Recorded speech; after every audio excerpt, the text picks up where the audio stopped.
What is up, everybody? Welcome to another edition of the Weekend Roundup here on Touchline Talk. Thank you so much for tuning in. As always, be sure to hit that subscribe button so you don't miss any of the content I put out. Three things to cover today, starting with Manchester City and Chelsea in what was probably the Premier League game of the weekend. Really fun back and forth, up and down game, which is where I want to start this, and just reinforcing once again this idea that Manchester City are not controlling games the way they typically do. They had a boatload of chances. It's not like they didn't perform well, but it was up and down, back and forth. And after Raheem Sterling gets the opener, when they were really pushing for the equalizer, they did have a 15-20 minute stretch where they really did put the pressure on Chelsea and kind of got control of the game. In the sense that it wasn't as much one team goes down or Chelsea launches a dangerous counter, City had possession for a little bit, then Chelsea launched another dangerous counter. It was consistent pressure from City. Ultimately, they get the equalizer through Rodri, who scores another big goal for this team. Who knows how important this one ends up being. And it felt like they might get a second after that, in which case this goal obviously becomes even more important with every point mattering in this title race right now. But they don't get that second goal and end up dropping points at home against Chelsea. Erling Haaland easily could have had a hat trick. Should have had at least one goal, probably should have had two. It was one of those games, every once in a blue moon it happens. He reminds you that he actually is, in fact, at least part human. It's not like they played poorly in this game. This is just what happens sometimes. And I keep saying this, they are not the juggernaut they used to be, even though they won the treble last season. From a point per game standpoint and what they are offering every single week in the Premier League, it is not as daunting. Now, what they were offering beforehand was historically daunting. So the context is important here in what we're comparing it to. But I will never buy into this idea that it is inevitable that City are going to win. That it is inevitable they're going to find a way. To me, that is just lazy. And it is factually inaccurate. More so in the Champions League. But even in the Premier League, every once in a while, they don't win. And now they've dropped 2 more points to where this is absolutely Liverpool's title to lose now. That even if things don't go well when these two teams meet, Liverpool still have a really good chance. And so the question for me, going down the stretch here, as we get ready for this game between these two teams, as we head toward the end of the season, is going to be, heading into that last game, that last match day, who is the team in control of this title race? Because that is the issue Liverpool have had in the previous title races between these two teams. They're always the team hoping City are going to slip up. And City came awfully close that one time, but they found a way to win. I will always bet on City finding a way to win that last game. I will also always bet on Liverpool finding a way to win that last game, especially if it's Jurgen Klopp's last Premier League game. So that is the big question for me, is what happens over these next few weeks to set the stage for the end of the season. This is Liverpool's right now. Liverpool are in control. Can they maintain that control after City dropped 2 more points here? Speaking of inevitable, and not actually being inevitable, Bayern Munich lost again after losing in the Champions League, after losing to Bayer Leverkusen last weekend. Deo Upamecano, another red card, leading to another penalty. And Thomas Tuchel came out after this game, said if you played it 5 times, we win all 5 or something like that. Look at the XG, all this stuff. He's clearly trying to audition to keep his job. This was a strange game that saw 2 different delays because of fan protests. It's not like they were awful, but the XG doesn't tell the whole story here. And the reason I say that is because, specifically in the second half of this game, Harry Kane was once again pretty much nowhere to be found. And that is the problem that Bayern have right now, in addition to all of the other big picture things about where this season is going. I'll get to that in a second. The big difference between Bayern of years past and last season's Bayern, who were not good relative to their own lofty expectations, just like Manchester City, was the lack of a reliable number 9 who can go score 25, 30 goals. Eric Maxim Choupo-Moting had that run where he scored a bunch of goals, and then it dried up.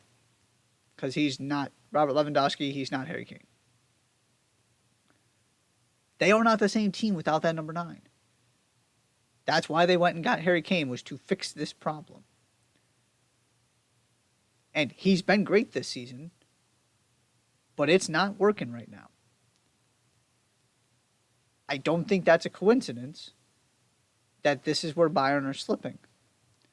And the other part of this too is there is no issue losing at Leverkusen. The way they did it is what was so jarring.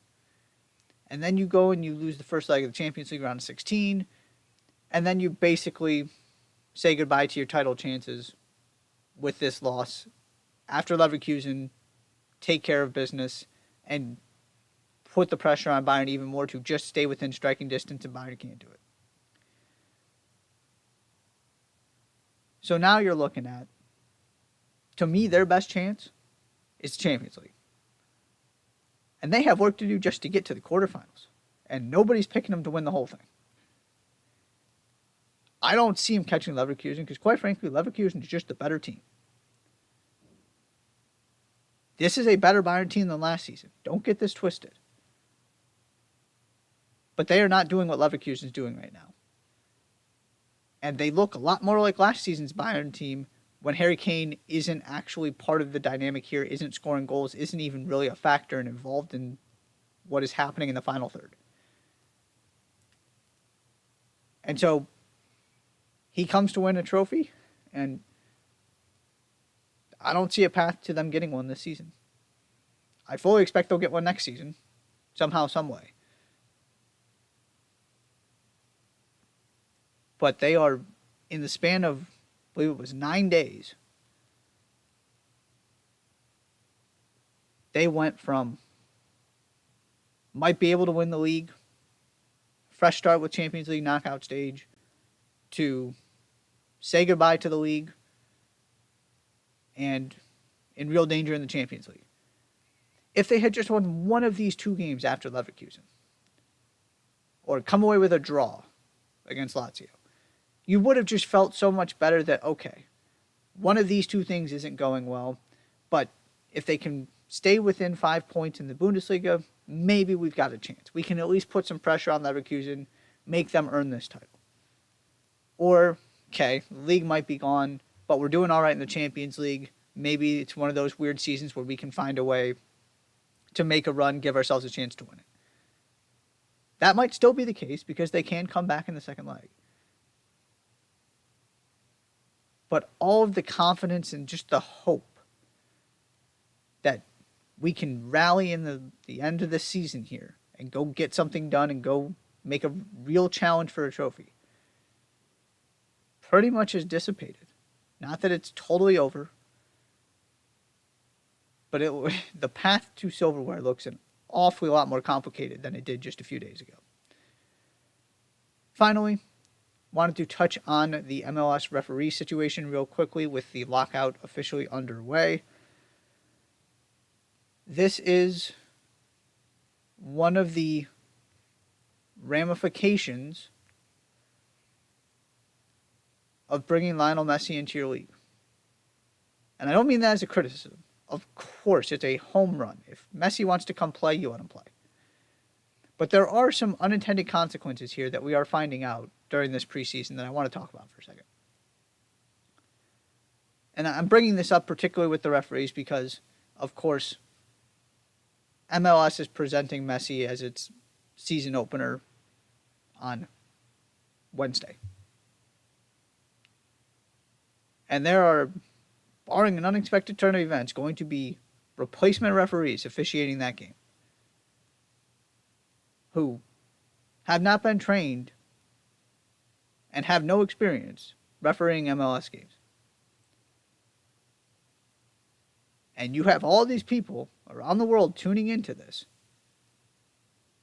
Just like you have when you go send Inter Miami on a global preseason tour, the expectation is that Messi is going to play and make an appearance for all of those fans because they are not there to watch Inter Miami. They're there to watch Messi and maybe Luis Suarez and maybe Jordi Alba and a little bit of Sergio Busquets.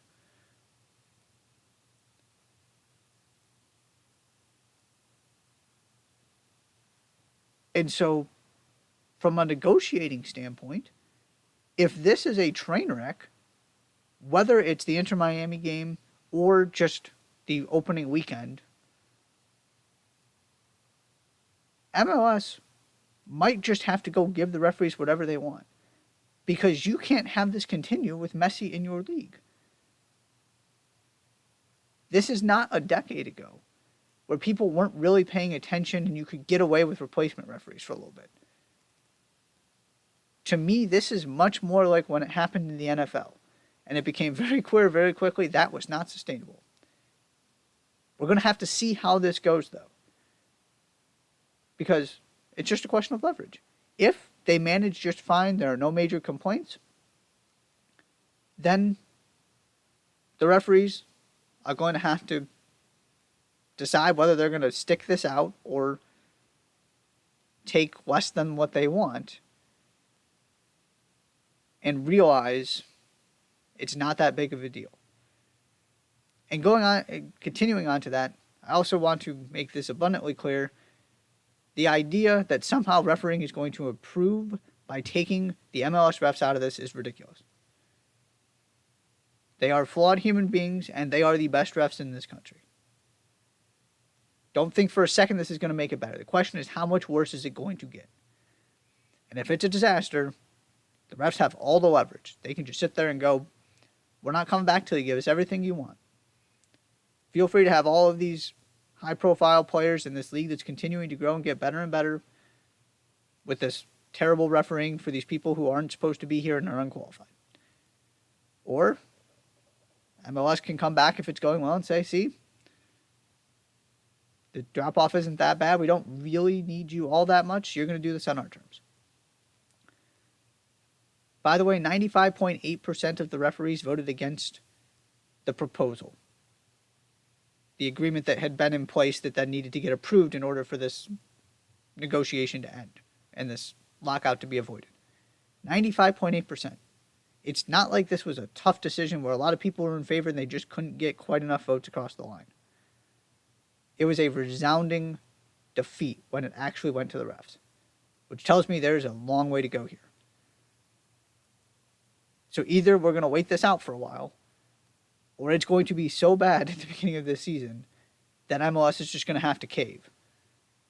Because you got the eyes of the world on you. You've got big names, stars, global brands. This is not just the fifth most popular or sixth most popular sports league in the United States with a bunch of domestic players. This is the league that Messi is playing in. And that Peter Musa just came to. For a team that is not known for spending money. Go look at all the strikers this league has bought. And obviously Messi's got all of his friends as well. This is the league with the team owned by David Beckham.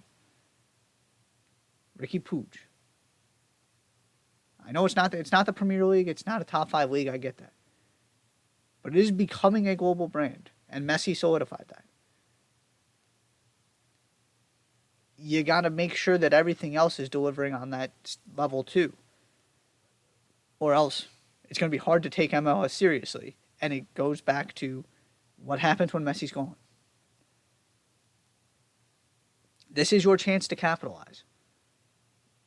And so far, the preseason we've had with Messi was the disastrous global tour and now a referee lockout. So we'll see how long this lasts. We'll see how much of an impact there is. Just not a good way to start this season. Don't think for a second that this is going to help the refereeing quality. Absolutely not.